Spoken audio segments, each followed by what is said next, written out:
Welcome to the Peace and Happiness podcast. I'm your host, Cassie Tan, and I'm here with our CEO and our founder of V-Saga, Raquel Veisaga. Hello. Hello. This is a very special podcast because we are celebrating Raquel's birthday. It is her birthday month in June. So we're going to be doing 48 insights of everything Raquel knows for 48 years for her birthday. I don't know that it's everything I know. I would say it's the top 48 that came to mind. Top 48, yes. Top 48 insights of heal, grow, slay, and love yourself. And then we're going to break it up into 4 parts. So this part is on healing. And she's going to go over 12 insights. So it's not 48 each. Heal, grow, slay. It is 12 each. Healing is almost like a buzzword, healing. Like, I'm in my heal era. I'm in my journey of healing. And there's a lot of things out there, sessions and programs that you can do with healing, like somatic healing, yoga, therapeutic yoga, psychedelic healing, all of that. So what has been your experience with the programs that you created within V-Saga to help with healing, and what does it make it so effective? Well, first of all, I think that it's great that we definitely have brought the word heal or healing to the forefront in the way that it's coming forward. It's just a podcast that's going to start to express all of my thoughts and feelings and how I see the ebb and webs and how it branches and how there is so many ways that we are facing it or dealing with it or confronting it or processing it that kind of has us a little bit in a loop from my observation. Nonetheless, right, it all forms part of the whole universal, and it's all part of getting us to actually heal. For me, 2 major components when I created V-Saga and the heal portion of it is that to heal means that it will no longer have no emotional charge or little to no charge regarding the event, the person, the happening, the situation, so that you get back to a baseline of emotional regulation, nervous system regulation. So like if I say I heal something, but at the same time it still brings up an emotional charge, and that's normal, right? Yeah. That's what it is to be human. But what level of emotional charge? And how much does it still echo into my present day? And if it has a lot of remnants into my present day, then I consider that not healed. Gotcha. And with that said, I don't make everything my agenda or my mission to heal, because I healed the big boulders, but I'm not going to make my life, because I think you could sit there forever, eternity, and just be healing. Like, I'm going to heal. Everything that we've ever lived. And so I have some pretty big, things that I have for my life. And so with that being said, I am looking to go after those things. And in the journey of going after those things come up for healing. Yeah. And so I process and I deal with the things right there and then. But I do not allow myself to make healing like this whole thing, even though I do know that there's a time that you do need to take the time, and that does need to be at the forefront when I think about like my phases of 2014, 13. So really from 2010 to 2015, right. End of 2015, that was a big healing. Now, does it need to be the next 20 years? Like, do I need to be present day? Like a loophole almost. Like a loophole? No, I'm very much. The other component, so the number 1 is that it should have little to no emotional charge. If you've healed something, and the way I explain it also another way is that I say, okay, like when I think of, let's say, for example, my sexual abuse, I could almost be, and it would feel offensive to somebody, but I could almost crack jokes about it, be Yeah. crass about it, because it just doesn't have that. It has Doesn't have the no emotional hook charge. in me. It means nothing. It Yeah. defines me in no way. I really healed it. But there was a point in my life where, first of all, I never talked about it for almost 3 decades. Yeah.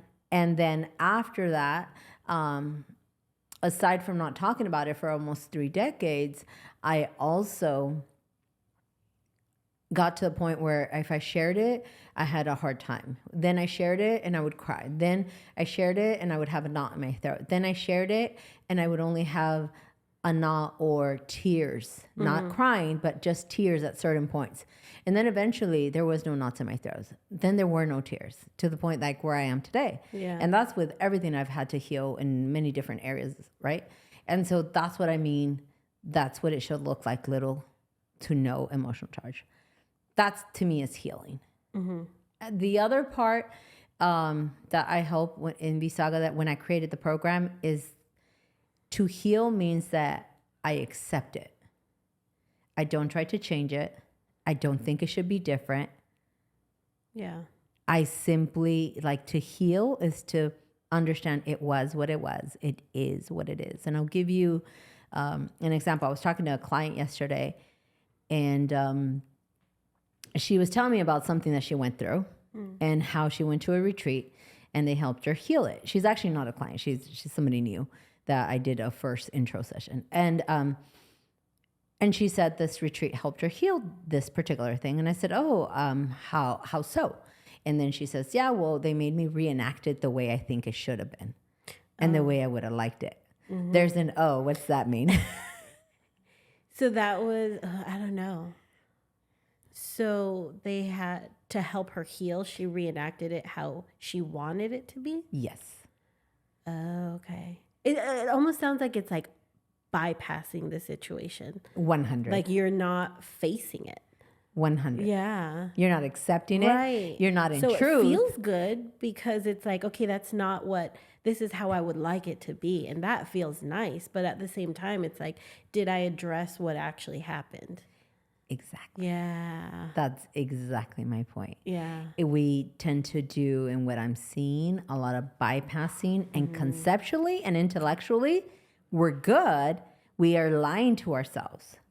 And it's like, no, I don't want to reenact, because you know what? On the conscious level, you feel you're good with it, but subconscious, which runs 95% of our reality, Yeah. it's what's forming our day to day, Yeah. is from the subconscious. So subconsciously, your body knows. You can't lie to your body. You can lie to your mind, but you can't lie to your body. Right. So then you just And your regress thoughts and you push. Exactly. And so then I kind of showed her why she thought it should have been that way. I went through the different reason and logic of why she was so sold, of why it should have been a certain way. And then she realized, especially in the era that her event, the thing that happened, that was like a no-no, where today that's actually something that gets scheduled. And she's like, oh my gosh. So in so much reasoning, we dismantled so much of the emotional charge was built from external forces. Right. And so when she released a lot of that, when she got clear and certain, yeah, it just opened up so much. And then I did an exercise where we actually released the emotional charge, and we did like a meditative, and anyway, so that's the thing. To heal is to literally come to the place where you accept. Yeah. Because in the consciousness scale, right, which in V-Saga we're always talking about, so hopefully people that are following us at this point start to realize what consciousness scale they're talking about. But truth, reason, and logic are 400. You know, and this whole desiring to be different it's like, I don't know, like 150, I think. Yeah. So she's still desiring, and she's just pacifying her desire that it should have been different. A different outcome. Yeah. And then that just ends up there's no acceptance, bleeding into so many other areas. And so I guess to wrap it all, healing to me is 2 things. 1, you come to terms and you accept it, and you don't accept it begrudgingly. You're able to just accept it. And that's a process and a challenge, and I get it. But you know, we're very successful at doing that. Yeah. Because I've done it myself. You can't take anyone further than you've taken yourself. Number two, the emotional charge is no longer there, or it's hardly there. So that's what it is to heal at V-Saga when I created the program. Yeah. I can think of my process too. And that was huge for me because what I thought I healed with my sister passing, I think I had gone to a retreat and I'm like, oh, I'm here because, you know, I found my journey through her passing. And I remember when I brought that, when I was talking to you, you're like, not really. Like her passing, she passed. Yeah. You know, like it wasn't to find this journey. Like your journey is your journey. And her journey was that, you know, and it just stopped like with there. It's not because of this. I was just like, oh, shoot, you're right. And that was kind of bypassing. It was bypassing that I lost my sister. And it was like, okay, well, I gained this because I lost her. And I'm like, oh, shit. Yeah. Yeah. That is the completely human different. Brain psyche is so averse to being uncomfortable. Yeah. To actually just suffering. But we suffer more in the evasion of things. Yeah. And it was an evasion. It was evasion of the loss. Yeah. Yeah. Because I'm like, even though I lost it, I did gain this. Yeah. That's a huge difference. It's a huge difference. Okay. So to get into the 12 insights for heal, you had talked about some of these and I wanted to go over the 12. So the first one is egotism and egoism. So can you elaborate more about the differences that you found in the healing for egoism and egotism? So one of the things that I learned for us humans and why we struggle and suffer a lot, I'll use a meme that I saw this morning on Instagram, and it said something to the effect, oh geez, let me try and remember. It says one of the hard things about mothering or parenting is that you're giving the love you know you weren't given. I don't know exactly how it said it.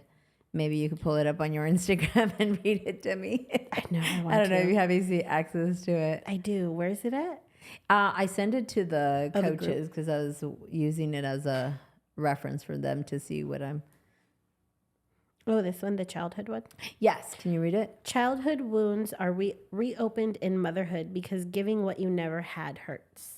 Okay, so that mother from that concept, like I understand it, and there's a process. Some people have to go through that, like I said, to then move on from that, right? Right. But that's a romanticizing the underdog, and that's egocentric. Like you're saying that when you're raising your kid and you're giving it love and the healthy upbringing that it needs, you're in your thoughts about how you didn't have it. Or read it again. Childhood wounds are reopened in motherhood because giving what you never had hurts. So giving what you never have hurts. So I'm not even present with my child and just loving it. Mm-hmm. I'm in my ego about how my child has this, my child gets this, but I didn't get this. Yeah.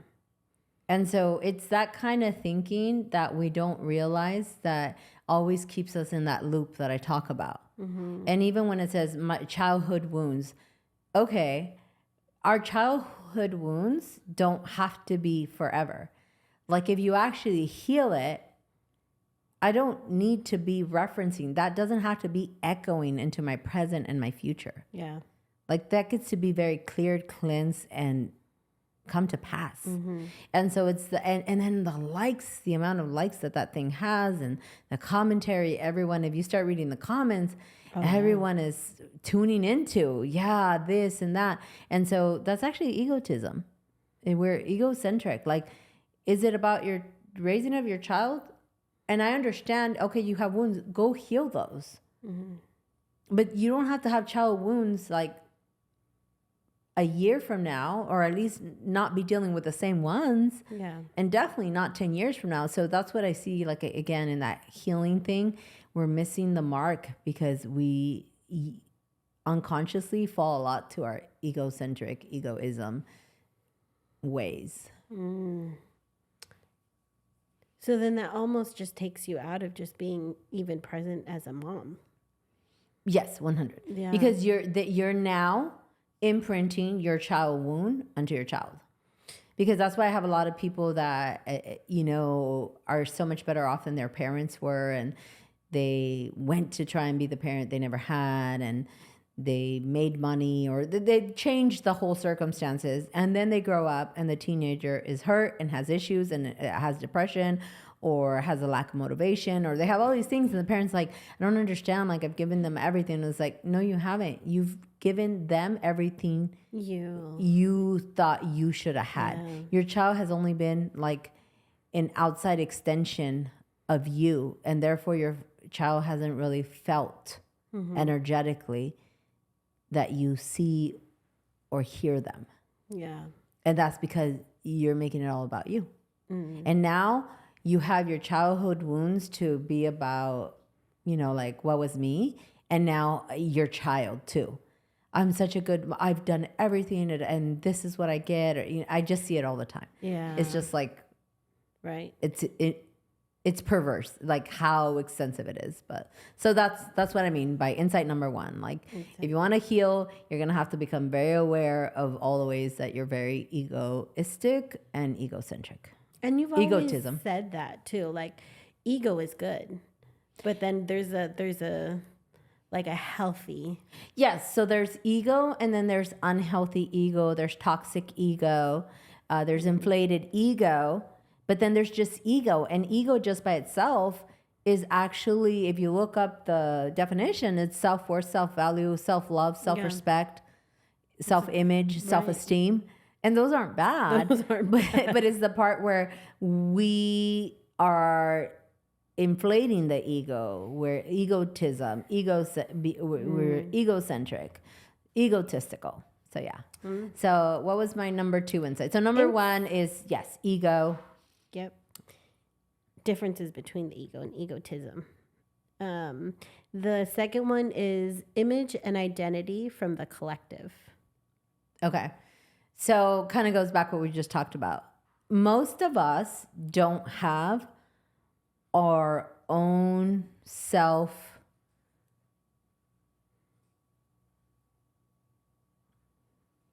impose image or identity. The majority of people have the image and the identity of the collective. I'm either a winner or I'm a failure. I'm up or I'm down. We come from a very linear thinking when it comes to image and identity, and most of us have took on that over-blanketed, over-generalized of what it is to be good and what it is to be bad, what it is to be successful, what it is to be a failure, what it is to be a winner, what it is to be a loser. And we see it in the workshop extensively, right? Where I go over the fact that everyone wants certain things and they hurt really bad. They hurt your ego. Yeah. Because now you were adopted, your parents didn't do this, your mother didn't love you this way, you didn't ace, you didn't get the degree, whatever it is, you missed your opportunity, this. And so our image is often so rooted externally instead of like just internally, from like, who do I decide I am? It's like what I grew up with, what was taught to me, like everything, like society, the way I was nurtured. And that's become my image and my identity. I've made it that. Everyone doesn't even really think about it. They just, from the beginning, their parents have these expectations of them, and we just want to make our parents proud or happy. Yeah, it's like something basic too. I was talking to my sister about this, and this was years ago. And I was telling her how we all were assigned our favorite color. I'm like, is that really our favorite color? Because our parents have always said, you like blue and you like pink and you like purple. And they always bought us blue, pink, and purple. I'm like, I don't think I like blue. No, you love pink. I know. It's like shifting to pink. It's weird, but it's almost like that. Like, it's blue. Like, I liked blue things for so long. And then I finally stopped. I'm like, wait a minute. Do I even like blue? Did I ever say that was my favorite color? Or that was just fed to me, the blue. And the pink for my sister and the Or, purple. oh, she's really timid. It's like, well, no, what it is that her parent is a professor and he was very strict and she actually had a learning disability and he was very frustrated and really went off on her to get it right, to get it right, to get it right, to get better grades. And so, no, she's not timid. She's traumatized. Yeah. Like that Pressure. sometimes I have to break it down like that to people. And then like, Yeah. are you timid? Like, let's figure out, why are you timid? And then when we break it down, it's like, oh no, you're not It's not timid. timid. You're in pain and you're afraid of having everyone in the world represents your father to you right now. And Jeez. Yeah. if we get rid of that, are you really timid? And so I've had so many people just kind of get rid of, well, Yeah. like get rid of anxiety, and all of a sudden Right. their personality changes because they start to become the true image and and identity of that lives within, Yeah. underneath who the world told them they are, all the or the layers. culture, or the Yeah. community of the parents. So yeah, so that's number 2. Image and identity are is a big part of healing. Yeah. Jeez. Just thinking about it too. Just something so small with colors. I don't like blue. Number 3. Knowing who you are in truth. In truth is in the grandest hits against pain and hurt. Can you read that again? So knowing who you are in truth is the grandest hit against pain and hurt. Okay, so a lot of the times we're going to be in pain and in hurt because if you tell me something doesn't fit the mold of society to deem me whole and complete, then I'm going to hurt. So I'll give you an example. And we're going to talk about the father wound for this month, right? On our father wound thing, but I'll get a little bit into it. Like, I'm the only child that isn't listed. I'm listed in the will, in his will, to be excluded. There's adoptive children there, there's stepchildren there, and there's 2 other biological children. I'm the third biological child that was excluded from, his will. And then also, I didn't have his last name. And I have his last name today, and it was by no action of mine, No, your of my choice. desire. Yeah. It was more because of a legal thing with Homeland Security and, that whole thing, that I ended up having to take my name and to show, that.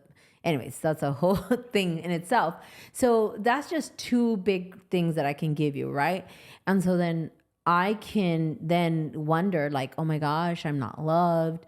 I was rejected. I'm not accepted. I'm not as good as the others. Like, all that can come into play, right? Mm-hmm. No action of no person ought to define who we are. I know who I am. And I'm much more than any one person's action. Who I am is not granted for others to decide. Yeah. And when you really kind of know who you are, it really does end up removing so many falsehoods and allowing you to be hurt. And again, it was a process. Yeah. I can remember when the name thing was this ball and chain for me of pain. Yeah. But in my heal journey, that's one of the things I've really come clear to. So yeah, knowing who you are is the grandest thing you could ever do for pain and hurt. And so it's huge in your healing. Goodness. I'm like reading all these. Okay. Number 4, to heal is to be okay to fall or to fail. Fail often and fail hard. Yes. Once you remove, again, it's that definition, that external definition.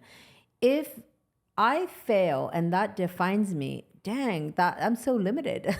Like, I'm only as good as my last job, my last project, my last behavior, action. Mm-hmm.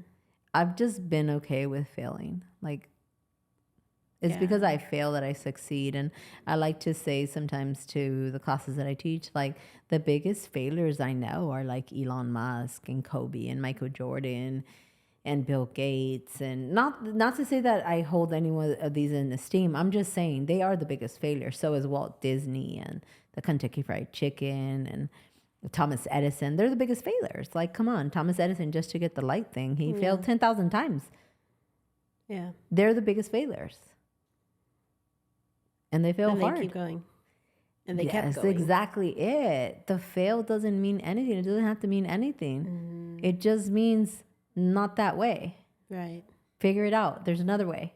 That is kind of hard too, because like you're telling me about all those people too, and I'm thinking of, because I'm an MMA fan, and I'm thinking of like Ronda Rousey when she failed, like It was everything. Like that was her image, her Yeah. identity. That was who she was. Like really? yeah, Like that's who she like was. a winner. And now that I'm not winning, like That's who it. am I? Yeah. Yeah. So. It's hard. Mm-hmm. Because she was like, no, I win. I do this. I'm dominant. I remember when my daughter was in wrestling, and most of the girls would take it so hard when they would lose. And not to say that she didn't have her one or two hard losses that she did. One, I remember the particular one, and I remember why she cried and why she was so mad about it. But for the most part, it just didn't affect her the way it affected the other wrestlers, because she knew she was much more than that match. Right. And so definitely that's what if you're gonna heal, you're gonna wanna reframe what you make failure mean. It doesn't have to be, it doesn't have to define you. It doesn't have to be the end of the world. Yeah. That's big. Yes. Because it really is. Then you get stuck into the whole image and identity. And then if you don't know what your image and identity is, and then your truth, that just, now you can see how a healing becomes cyclical. Yes, most definitely. And it's also how when we allow failures to define us, we just become so linear in our existence. It's just so binary. So this is it. And I'm Good, just bad. gonna, That's it. Right, wrong. Like, that's it. yeah. Versus, well, what can this failure teach me? What can I learn from this? Well, business wise, right? I just told you I went through a whole deep weekend. Yeah. I'm like, let me sit with this. What's going on here? Why? Okay. And I'm taking a lot of the information from my past failures, Yeah. my past fails. It's like, oh, yeah. That's it. It's actually like gold. Because it's experience. 'Cause now you know. Yeah. Now you can use that and go here. Yeah. So failure is okay. Yeah. It's like pivoting. You can pivot and it's okay. 100. All right. Insight number 5. Being authentic, real, and open doesn't mean I am vulnerable and you can't hurt me. Yes. So being real and authentic has become so rare that we call it being vulnerable. I'll say that again.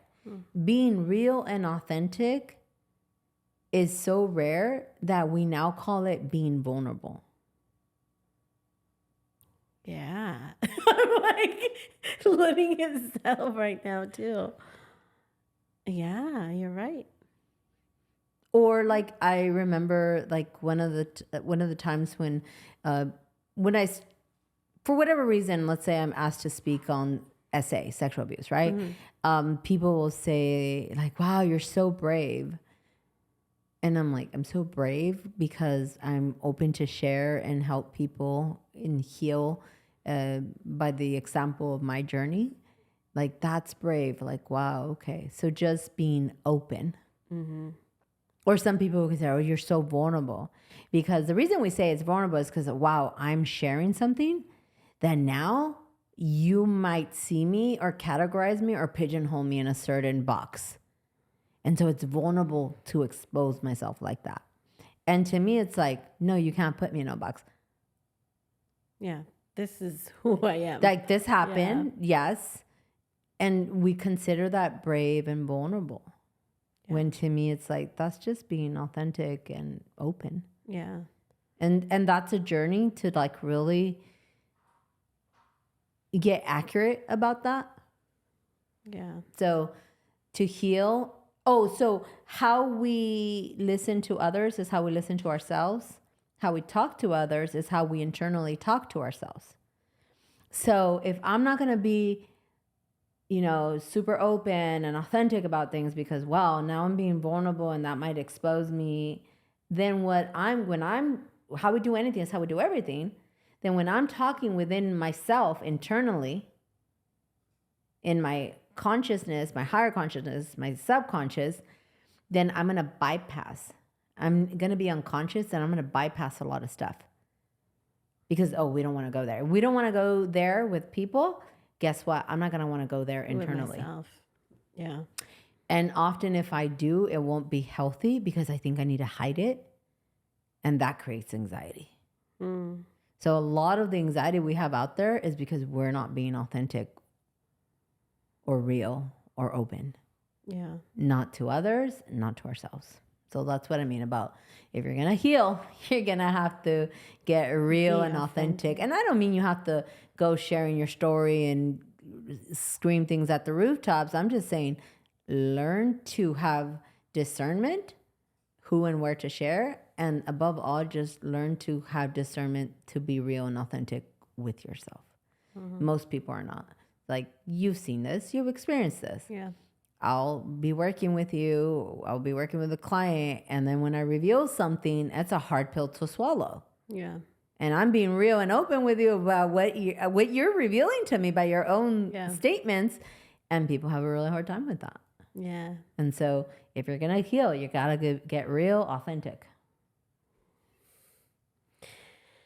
Number 6, I like this one. I am love itself. Love is not something to have, get, or give. I don't hurt from non-reciprocation. So a lot of people in their healing journey, like let's go back to the mom thing, they're hurting because they feel they weren't loved by their mom, or they weren't loved the correct way, or they weren't loved healthy, or whatever it was, right? Mm-hmm. We don't know exactly what the child wound is. But when you realize that, okay, maybe my mom, maybe my dad, maybe my siblings, whoever didn't love me, maybe I'm hurting from that. There's a point when you realize, like, well, do you love them? Okay, you do love them. Okay, so is that why it hurts? Because you love them and you want reciprocation? Okay, so in the reciprocation, what would that give you? Oh, well, that would make me feel loved, accepted, belong. Okay, well, do you love yourself? Do you know what love is? Exactly. Yeah. And then when you sit with that, well, yes, I do love me. Okay, well, can you love them? Does loving them mean that it's only valid if it's reciprocated? Well, no. Mm-hmm. Then that's when you get to the question, well, what is love? Yeah. And we've made love be synonymous with like reciprocation almost. Mm-hmm. And we're not really, we're striving to get, have, or give love. Instead of, the truth is you are love in the essence of our core, of our being, of our soul, of our spirit. When you drop down away from all of, sorry, I want to cuss, freaking bullshit, you are love. And that should be the journey. But for most, we struggle to heal because you're so loved. External. Yeah, I'm not loved and all that. Yeah. And I get it. Again, it's a journey. I too went through my journeys of I'm not loved. Like, I totally get it, especially my teenage years. Or I can only be the one to know how to love myself, you know? I don't even know that, because then that started like, and that's going to go a whole other podcast. I don't want to get into that. Maybe we'll cover that in loving yourself, but that's a whole other thing. Love myself. That's such a thing these days. But yeah. But is that love? You're just love, like, period. And that me first, like, I hear that so much. I remember this one client, I got to put me first. I'm like, why do people have to be first and second? Like, yeah, you know? So yeah. love. Love. That's what it is. Number 7, when you realize you are not the same person from when you were originally hurt. You realize if similar situations arise, you come at things from experience, being in a sense unhurtable. So, and it kind of goes with the experience, right? The fails and stuff. One way that you can definitely heal is to realize that present day and present consciousness with experience, it does not have to go around feeling and experiencing life the way it was in the past and when you were hurt. And I'll give you an example. I remember doing a Deepak Chopra meditation. Like he used to do these 16, 21 day. And one of the days it was like, open your heart. And so there I am in my bedroom. I think the year was 2016, 17. I think it was 2016. And I'm there opening my heart. And then he's naming off different things and open your heart to this. And so I'm going in my meditative state and I'm just doing this and people are coming up and my heart is opening, my heart is opening, my heart is opening. I'm like, oh my gosh, so much love. And then this one person comes and like my heart shuts down. I'm like, and then the next person that's kind of related to this person, my heart shuts even more. And then the third person shows up and I literally feel like my chest locked. And I was like, whoa. And these people are like the most important, some of the most important in my life. And I'm like, how is my heart close to these people? And I didn't know that there was stuff to heal. And I'm like, so I thought I had healed this stuff with them. Have I not healed it? And I kept asking the question and I couldn't get the answer. And I think it went on for 2 or 3 days. And finally, I'm leaving my yoga studio and I'm driving away and I get it. I was like, my heart is closed. Because, and it goes back to everything we just talked about, like the reciprocation, like all that. My heart is closed to them because I'm afraid of what about if they defile me again?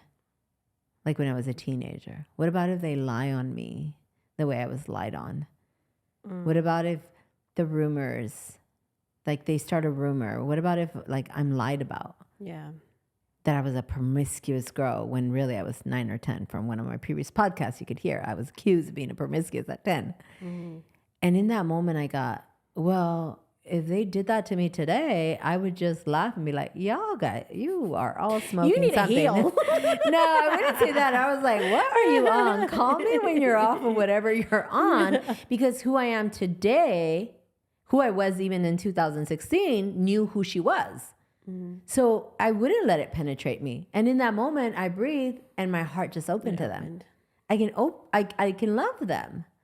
And if that was to reoccur, I would be okay. Yeah.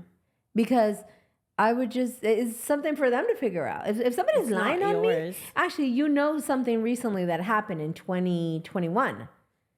And somebody texted me, oh, I heard this, blah, blah. You know what I'm talking about, right? Yeah. And I heard this and I saw the text. It didn't even like make me skip a beat.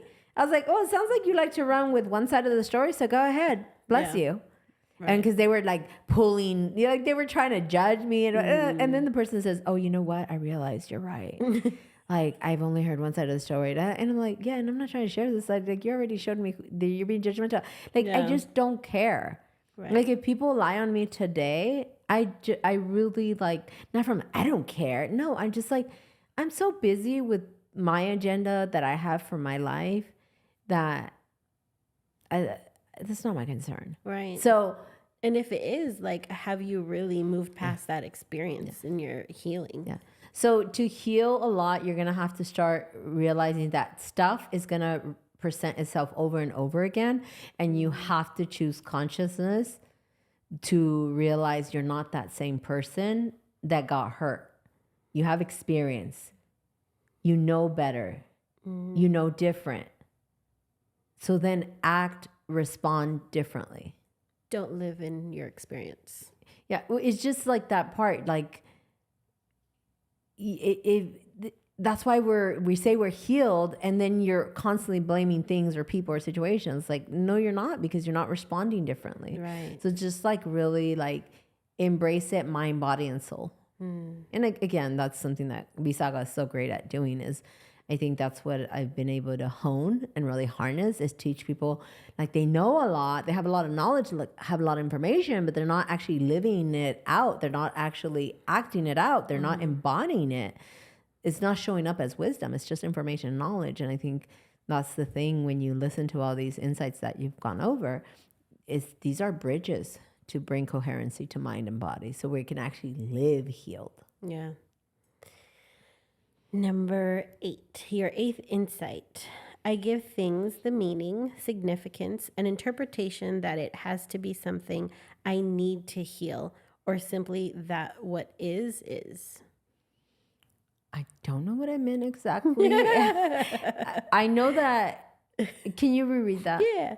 I give things the meaning, significance, and interpretation that it has to be something I need to be healed from, or simply that what is. Okay, so if something is happening and I have an adverse reaction to it, or like what I call a red flag, or like it stopped me in my tracks, or I don't like it, I just realize, okay, this is showing up. Life is happening for me, not to me.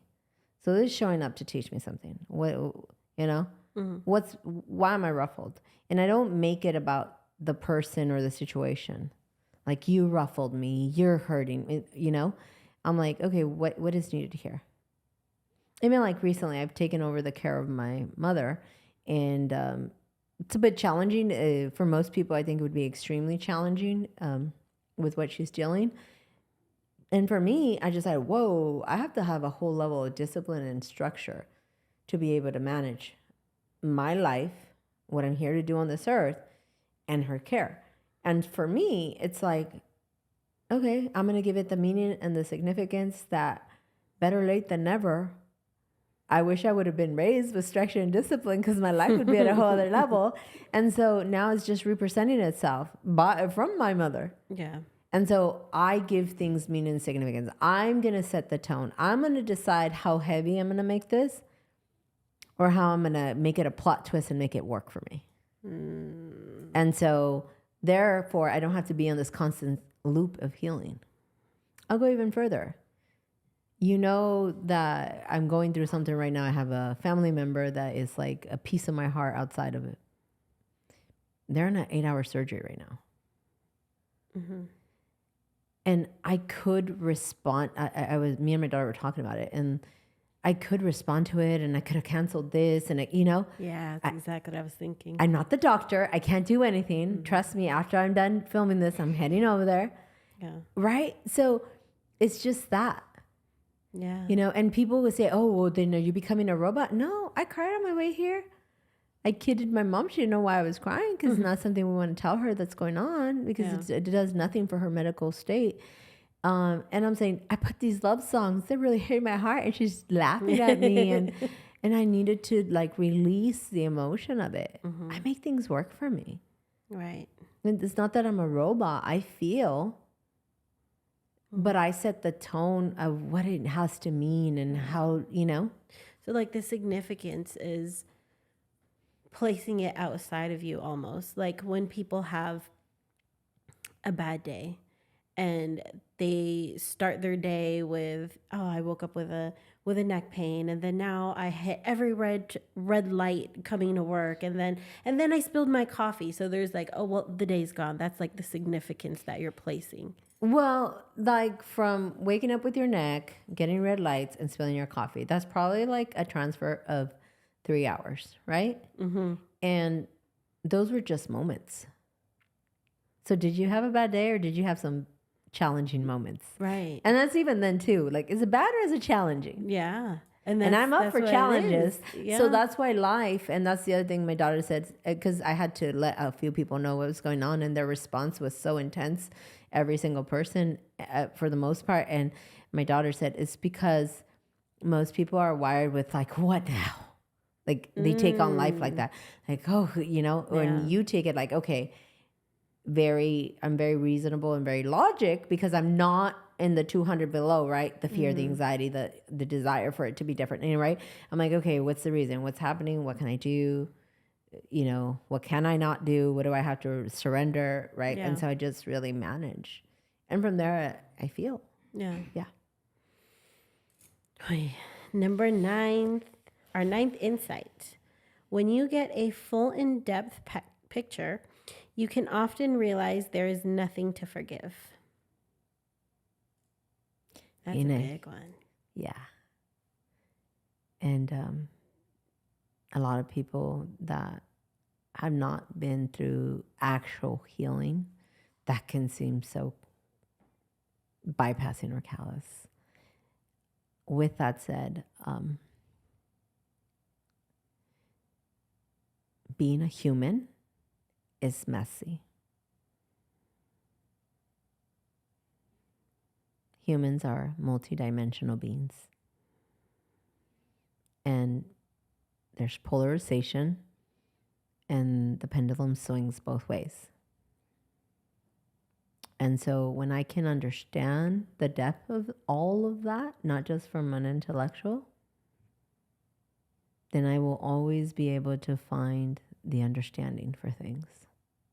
It doesn't mean I approve them. It doesn't mean I like them. But through understanding is the only way I can change things, if I understand them versus judge them. And so when I understand from that depth, then there's really nothing to forgive. Because if I was that person, having been raised the way they were raised, having been exposed to the things they were exposed, being in the home and the thinking of the parents they had, I probably would have grown up to be a gang member. I probably would have been ISIS, Yeah. Like, I can't judge those things, because had I had everything exactly I would probably be in the same predicament. And so it's only in understanding these things that I can start to create, moving the needle in the direction that I do see is towards love. And so I don't seek to judge. Doesn't mean I don't have strong feelings at times. Yeah. With that said, I just understand that seeing things in depth will leave me knowing there's nothing to forgive. It's just being a human is messy. It is what it is. Yeah. And you really get to just, there's a lot of judgment in that, what you're saying. Like, you can get to that judgment. But when you figure out and you see and have understanding, like, that's when it just, there's no judgment. There's more understanding. I always say that in sessions with people. There's nothing you're going to say that's going to bring an emotion out of me. I'm only here to hold space. And man, I've heard it all. I've heard it all. Yeah. Put an asterisk on number 9. Number 10. If I consider myself conscious and then observe the unconscious, and I'm offended by the unconscious act or behavior, I am being even more unconscious that what I deemed unconscious. That's like a riddle. Break it down, Raquel. So sometimes you could be in a state where, like, you're upset at somebody, let's say, because how could you do that? How could you think that? Don't you see? Don't you understand? And I could go there, right? And the person might be very, like, digging their heels in because, again, how they are, who they are, the way they understand things. And then I judge them for not seeing better, clear. Then I'm actually more unconscious than them. Yeah. Because if I was actually conscious, I would understand that they are who they are. They have the understanding that they have the understanding. Yeah. It's that simple. We're arguing way too much. And instead now, if I really want to see that, I want to guide you from what you're doing or how you're doing, then I'm going to have to figure it out. And that means I'm going to have to, actually, there's a perfect thing. Somebody called me. I have quite a few different clients, and they're up there in the corporate world, the 500. And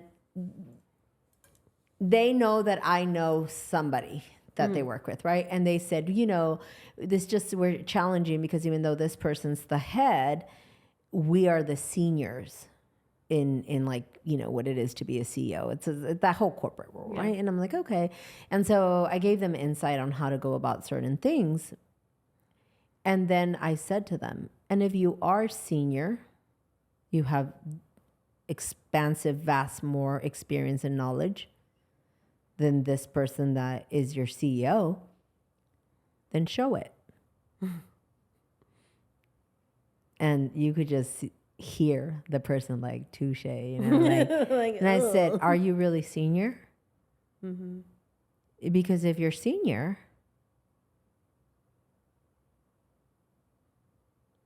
yeah. And they got it. Yeah. And then I broke it down different ways of how they could approach. And then they got it. And that's senior.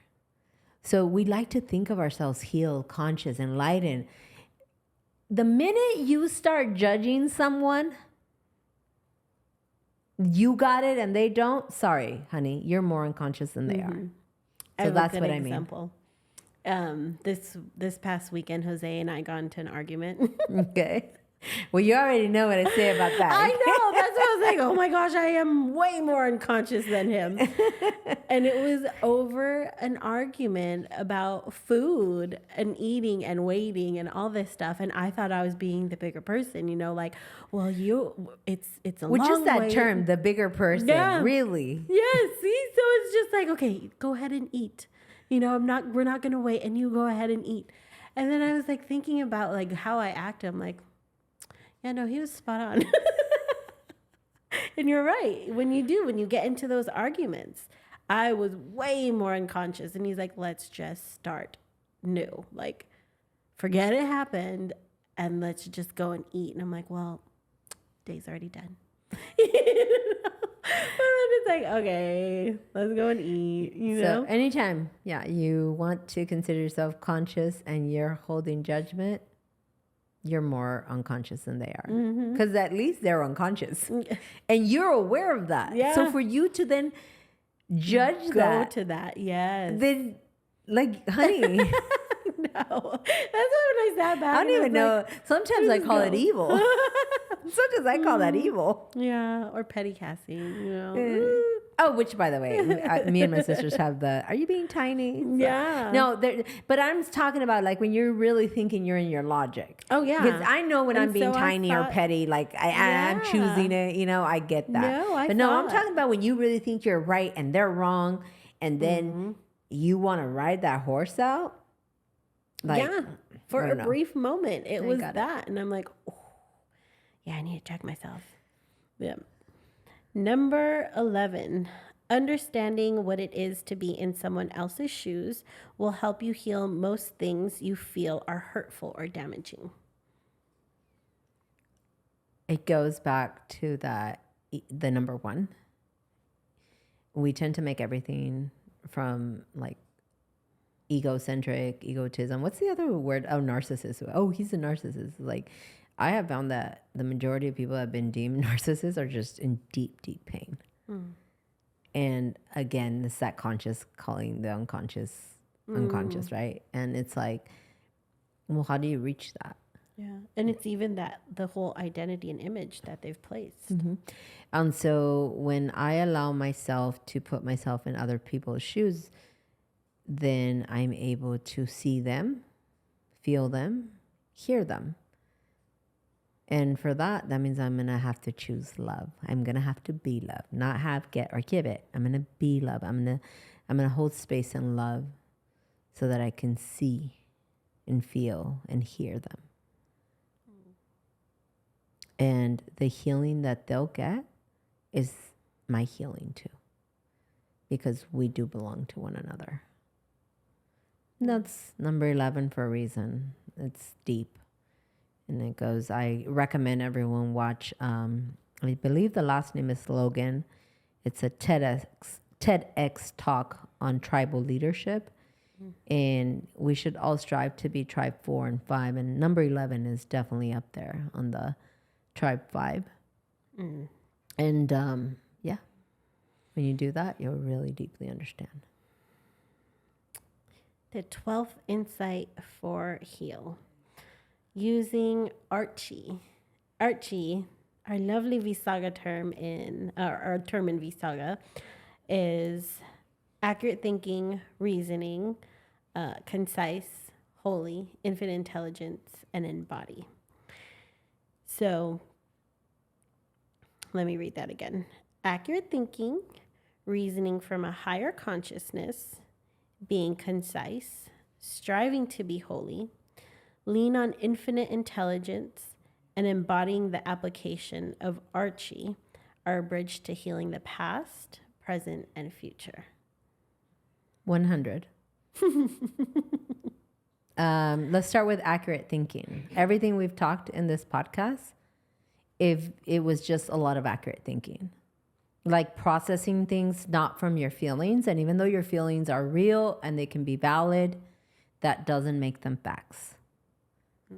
So a lot of our unhealed, unprocessed wounds are, like I said, how we talk to others, not being real, open, and authentic because, we don't want to be vulnerable or expose ourselves, is how we're not talking internally. We're not being real and authentic to ourselves, so we're not being accurate often.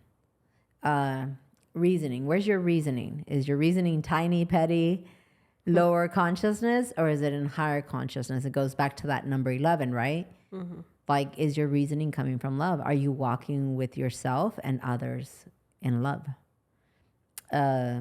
C, concise.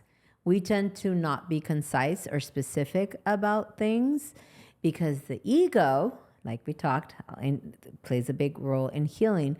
The ego tries to twist things or put things in this frame, like the meme that you wrote about the mom, so that it's like, not that we want to be the victim, but we want to be seen as the bigger person, the look, I'm being a good mother in spite of my child wounds, right? Like I said, just see the concise. Hey, deal with the task at hand, your child. Like, it doesn't have to, you don't have to bring your wounds into your mothering. And if anything, go heal them so you don't keep bringing them. That's being concise. Yeah. Holy means whole and complete. And so dealing with things from all angles that I just talked about, accurate thinking, reasoning, higher consciousness, right? Being concise. That's what it is to be holy. Like, don't just try to make a narrative or your story of you're the hero in the story, or needing to fulfill your image and identity of you're right, you're good. Mm-hmm. And so that's going to have to do a lot with being whole and complete. Instead of being in a story, just be with the actual facts and make sure that it's not about you being better than others. And a lot of times there's that ego again. That is what is happening. We're trying to be better than. And that's a tribe 3, which is the majority of humanity. If you listen to that TEDx talk, it's really good. That we tend to all fall a lot and park there and live from there. And infinite intelligence. You know, it's a good thing that we have technology and we have podcasts and we have books, and everyone thinks like we're our own like gurus and stuff, and that's great. But there's an infinite intelligence, and if it's not rooted in like truth, love, like real love, not that egocentric love, then we're not in infinite intelligence. And so just really practicing these things is the key to heal. And then last E is embodying. Like, until you're actually living this out, you won't be, I can walk into a room today and change the vibration of the room, especially rooms with storms in them, because I practice all of these things and live them. I am embodying it. Yeah. Until you're the embodiment of what you know, we're just in a loop. So those are my 12, some of my top 12 insights. If you want to heal, kind of hone some of this in. Oh, well, thank you. That was That was good insights. I want 12 more. We have actually more, but it will be going over grow, slay, and loving yourself.